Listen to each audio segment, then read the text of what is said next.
یا تمہارے لیے اللہ تعالیٰ نے کوئی پروف دے دیا, کوئی دلیل تمہیں دے دی کہ اللہ تعالیٰ کی بیٹیاں ہیں فرشتے اور تمہارے لیے بیٹے ہیں, تو اس بارے میں کوئی دلیل ہے, فاتو تو لے آؤ. یعنی اللہ تعالیٰ چیلنج کر رہے ہیں, اگر تمہارے پاس ایسی کوئی دلیل ہے, یا میں نے کوئی ایسا قرآن بھیجا ہے, یا پہلی رسولوں کے پاس کوئی کتاب بھیجی ہے, کوئی پروف ہے, تو لے کر آؤ.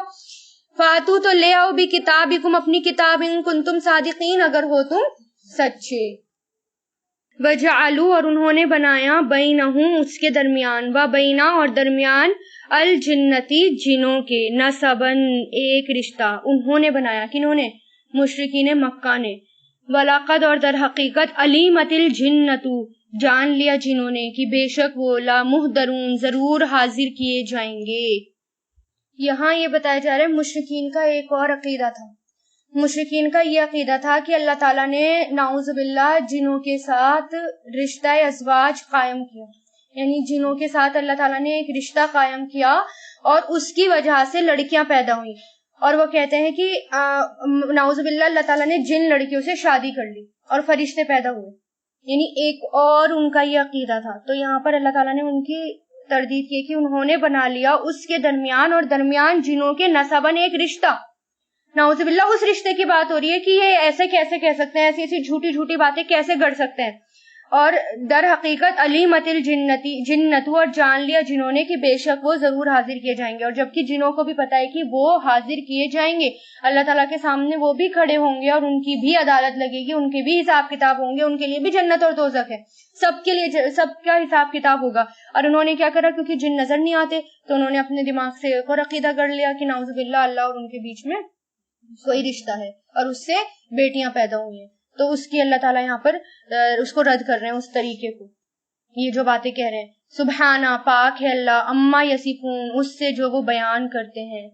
ٹھیک ہے, تو یہاں پر کیا باتیں ہو رہی ہیں اس پورے اس میں؟ ایک تو ابراہیم علیہ السلام کا ذکر تھا شروع میں, تو ابراہیم علیہ السلام سے اللہ تعالیٰ نے بیٹا مانگا. اللہ تعالیٰ کیا کہہ رہے ہیں کہ ابراہیم علیہ السلام جن کو تم مانتے ہو, سارے جتنے بھی تھے مشرکین مکہ یا جتنے بھی قومیں گزری ہیں وہ سب ابراہیم علیہ السلام کو مانتے تھے. تو ابراہیم علیہ السلام کو تم مانتے ہو, ابراہیم علیہ السلام سے اللہ تعالیٰ نے بیٹا مانگا تو انہوں نے وہ بھی قربان کر دیا, اور تم انہی کی اولاد ہو. یعنی اہل مکہ سے کہا جا رہا ہے اہل مکہ تم ابراہیم کی ہی اولاد ہو, تم نے تو ان کے طریقوں پر چھوڑ دیا, ان سے تو بیٹا مانگا قربان کر دیا, اور تم نے تو اللہ تعالیٰ کے ساتھ بیٹی ہی کر دی. یعنی تم کیسی سوچ رکھتے ہو, تم نے تو ان کے عقیدے کو اور ان کے طریقوں کو ہی پیچھے چھوڑ دیا. تو یہاں پر اللہ تعالیٰ ان سب باتوں کی تردید کر رہے ہیں کہ اللہ تعالیٰ تو اس صفت سے پاک ہیں. اللہ تعالیٰ کی کوئی اولاد نہیں ہے, کوئی بیوی نہیں ہے, کوئی ساتھی نہیں ہے, وہ صرف ایک اکیلا ہے, اس کو کسی کی ضرورت نہیں ہے.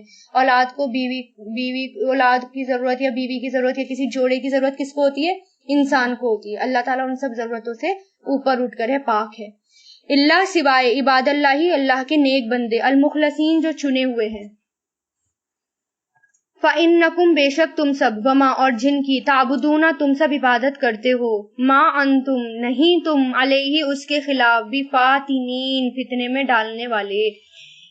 یعنی تم کسی کو فتنے میں نہیں ڈال سکتے, یعنی صرف بات ہی تو کر سکتے ہیں, باقی تم فتنے میں ڈالنے والے نہیں ہو. اللہ, مگر, من, اسے, جو, ہوا وہ, سوالی, داخل ہونے والا ہے, فائل, داخل ہونے والا ہے, الجحیم, جہنم میں. یعنی اللہ تعالیٰ کے چنے ہوئے بندوں کے علاوہ باقی سب کس میں داخل ہو جائیں گے؟ جہنم میں, سوائے اللہ تعالیٰ کے چنے ہوئے بندے.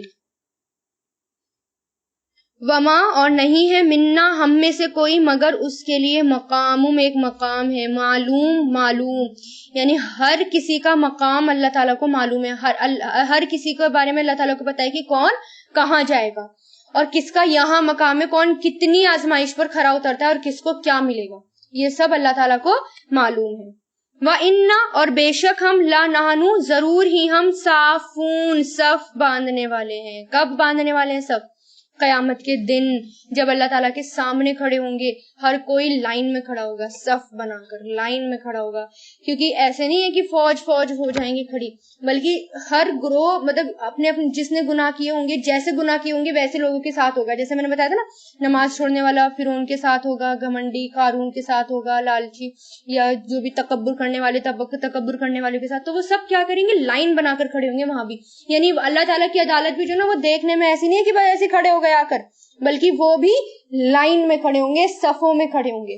اتنی پسند ہے اللہ تعالیٰ کو لائن. اور ہمیں انڈیا والوں کو ماشاءاللہ لائن بنانے کو کہہ دو تو بڑا زور پڑتا ہے کہ بتاؤ اب لائن بنانی پڑے گی، اور لائن زبردستی بنوا بھی دیں تو وہ بھی توڑنے کی کوشش کرتے ہیں کہ بس توڑ دیں اس کو. تو آپ جو ہے نا قرآن پڑھ لیا آپ نے تو کم سے کم آپ کوشش کریں کہ آپ لائنوں میں رہیں. اگر کوئی لائن بنانے کو کہے نا تو خوشی سے، اور یہ سوچ کر کہ مجھے اس میں بھی ثواب ملے گا کھڑے ہونے کا. اگر آپ کہیں بینک کے لیے جاتے ہیں، کہیں بھی لائن میں کھڑے ہوتے ہیں، یہ سوچ کر کھڑے ہوں کہ یہ اللہ تعالیٰ کا حکم ہے، میں لائن میں کھڑی ہوں، تو دیکھیے آپ وہ کھڑے کھڑے بھی آپ کو عبادت کا ثواب، اتنا ثواب اللہ، کیونکہ اللہ کو پسند ہے نا لائن بنانا. اور لائن توڑیں گے تو اس میں بھی ایک گناہ لے کر آ رہے ہیں آپ ساتھ میں. تو لائن کا زیادہ اہتمام کریے گا، بیٹھنے میں، اپنی مجلس میں، جہاں بھی جائیں، نسرین آنٹی کے یہاں جاتے ہیں آپ، جہاں بھی جائیں آپ لائن کا اہتمام کریں تاکہ دیکھنے میں لگے ہاں یہ مسلمان ہیں. اور دیکھو کتنے ایٹیکیٹس ہیں ان کے اندر، کتنے خوبصورت لگتی ہے دیکھنے میں بھی مجلس. یعنی یہاں پر بھی اللہ تعالیٰ کہہ رہے ہیں ہم ضرور ہی صافون صف باندھنے والے ہیں. یعنی اس وقت تو لائن بنانی ہی پڑے گی، کوئی نہیں ہے جو لائن توڑ سکے. وَإِنَّا اور بے شک ہم لَنَحْنُ ضرور ہی ہم مُسَبِّحُونَ تسبیح کرنے والے ہیں. بے شک کانو تھے وہ لا یقولون ضرور ہی کہتے. یعنی حضور پاک صلی اللہ علیہ وسلم سے سوال کیا گیا کہ کون سا کلام افضل ہے. آپ سے نے فرمایا اللہ نے اپنے فرشتوں اور اپنے بندوں کے لیے جو چنا ہے سبحان اللہ و بحمدہ، یہ تسبیح فرشتوں کی خوراک بھی تھی. یعنی اس کی ہی طرف اشارہ ہے کہ تسبیح کی طرف، کی تسبیح بھی ہم کرنے والے، یعنی تسبیح کروانے والے، یعنی فرشتے بھی یہی تسبیح کرتے ہیں. ٹھیک ہے، تو یہی والی تسبیح کس کی خوراک تھی؟ فرشتوں کی. اور یہاں پھر فرشتوں کے بھی محدود کام بتائے گئے ہیں کہ فرشتے بھی لائن بنوائیں گے لوگوں سے. اور آپ دیکھیں فرشتے بھی مستقل لائن بنائے ہوئے رہتے ہیں، مستقل فرشتوں کی لائن بنی رہتی ہے. اور سوچیں نا کتنا خوبصورت لگتا ہوگا وہ ایک لائن پہ بس ایسے ایسے اللہ تعالیٰ کے ارد گرد صرف لائن ہی لائن جا رہی ہے، ایسے نہیں کہ جھنڈ ہے. تو کتنا خوبصورت لگتا ہے وہ، ہے نا. ابھی جیسے سرکل ہے بنا کر دیکھے گا، سرکل اور لائن ہے اس کے چاروں طرف سیدھی سیدھی سیدھی سیدھی، تو وہ اچھا لگتا ہے ایسے ہی. وَإِنْ اور بے شک کانو تھے وہ لا یقولون ضرور ہی وہ کہتے لو اگر انا یہ کہ ہوتی ان دنا ہمارے پاس ذکرن نصیحت من الاولین پہلے لوگوں میں سے، لکنہ ضرور ہوتے ہم عباد اللہ بندے اللہ کے المخلصین جو چنے ہوئے ہیں. یعنی اگر اللہ تعالیٰ قرآن نہ بھیجتا تو کیا کہتے لوگ؟ اللہ تعالیٰ اس بارے میں بتا رہے ہیں کہ اگر اللہ تعالیٰ ہمارے پاس ہدایت بھیجتا تو ہم بھی چنے ہوئے لوگوں میں سے ہوتے، ہم بھی بہت نیک ہوتے. وَلَقَدْ اور در حقیقت سبقت پہلے گزر چکی ہے کلیمتنا ہماری بات لعبادنا ہمارے بندوں کے لیے، المرسلین جو بھیجے ہوئے ہیں. یعنی ہر بات طے ہے اللہ تعالیٰ کے پاس. انہم بے شک وہ لہم وہی لمنصورون ضرور مدد کیے جائیں گے. کون؟ جن کے بارے میں بات پہلے طے ہو چکی ہے، یعنی جو اللہ تعالیٰ کے نیک بندے ہیں، جو بھیجے ہوئے بندے ہیں، ان کے بارے میں ہے کہ وہ ضرور مدد کیے جائیں گے. چنے ہوئے بندے کوئی بھی ہو سکتے ہیں اللہ تعالیٰ کے، رسول، ان کے بعد صحابہ، پھر تابعین، پھر تبع تابعین، پھر تمام قیامت تک کے نیک لوگ، متقی لوگ، وہ سب اللہ تعالیٰ کے چنے ہوئے بندے، وہ سب مدد کیے جائیں گے. وَإِنَّا اور بے شک جُنْدَنَا لشکر ہمارا وہی غالبون غالب آنے والا ہے. کون سا لشکر؟ اللہ تعالیٰ کا لشکر، اللہ کی فوجیں، یعنی نبی اور ان کا ساتھ دینے والے لوگ اور فرشتے اور تمام قیامت تک کے لوگ. وہ کون ہے؟ اللہ تعالیٰ کا لشکر، اللہ تعالیٰ کی فوجیں، وہ ضرور غالب آنے والی ہیں. تو اس لیے میں نے کہا اگر آپ کو جیتنا ہے دنیا میں بھی، اگر آپ کو غالب آنا ہے تو آپ کیا بن جائیے؟ اللہ تعالیٰ کی فوج بن جائیے، اللہ تعالیٰ کا لشکر بن جائیے، آپ جیتیں گے، آپ کی مدد کی جائے گی. فتولا تو منہ پھیر لیجئے فا مطلب تو تولا پھیر لیا، انہم ان سے، حتی ہین ایک وقت تک، یعنی حضور پاک صلی اللہ علیہ وسلم کی بات ہو رہی ہے کیونکہ وہ نبی کی بات نہیں مان رہے تھے. ٹھیک ہے، کسی بھی طرح مان رہے تھے، نبی کی بات نہیں مان رہے تھے، تو ان کو اگنور کرنے کی بات ہو رہی ہے کہ ان کو اگنور کریں. وَأَبْصِرْهُمْ اور دیکھتے رہیے انہیں، فسوفا تو جلد ہی، یبصرون وہ بھی دیکھ لیں گے، یعنی اللہ تعالیٰ کا عذاب کن پر آتا ہے وہ بھی جلدی دیکھ لیں گے۔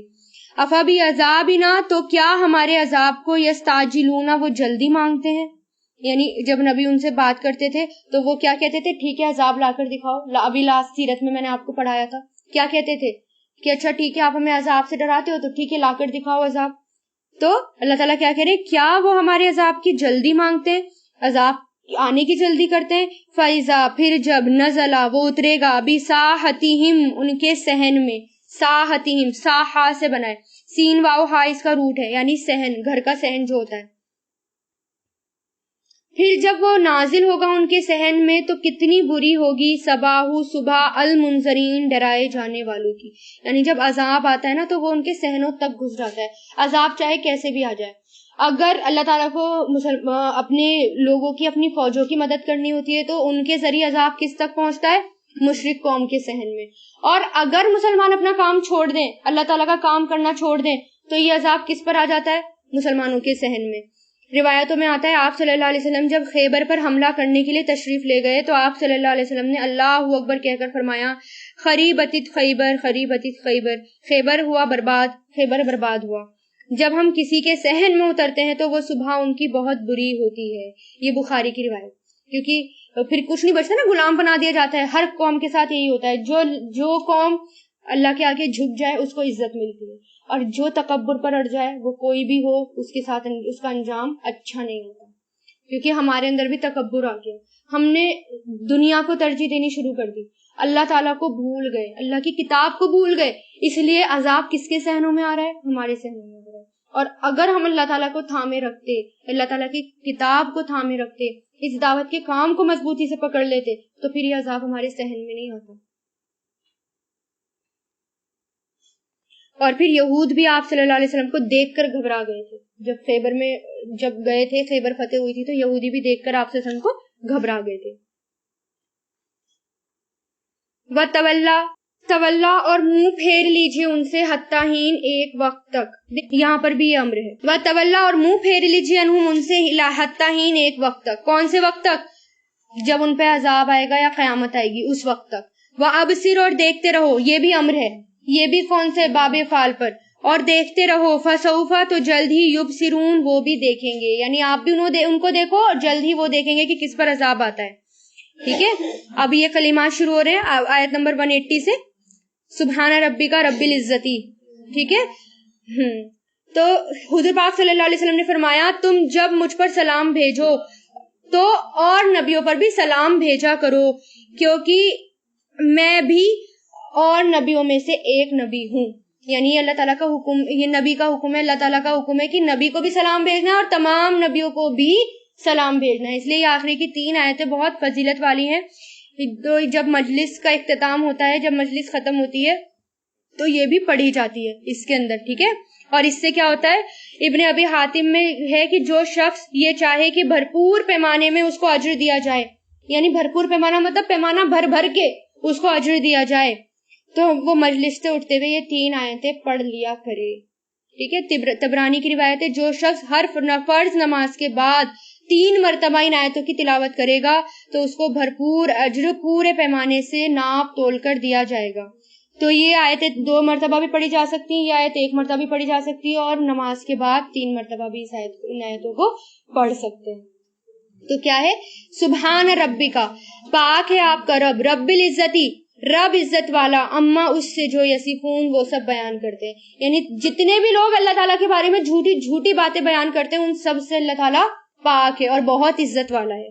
والسلام اور سلام ہے، علی المرسلین تمام رسولوں پر، والحمدللہ اور سب تعریفیں اللہ کے لیے ہیں، رب العالمین جو تمام جہانوں کا رب ہے۔ تو ان آیتوں کو پڑھا کریں، نمازوں کے بعد بھی پڑھا کریں، فرض نمازوں کے۔ وآخر دعوانا ان الحمدللہ رب العالمین۔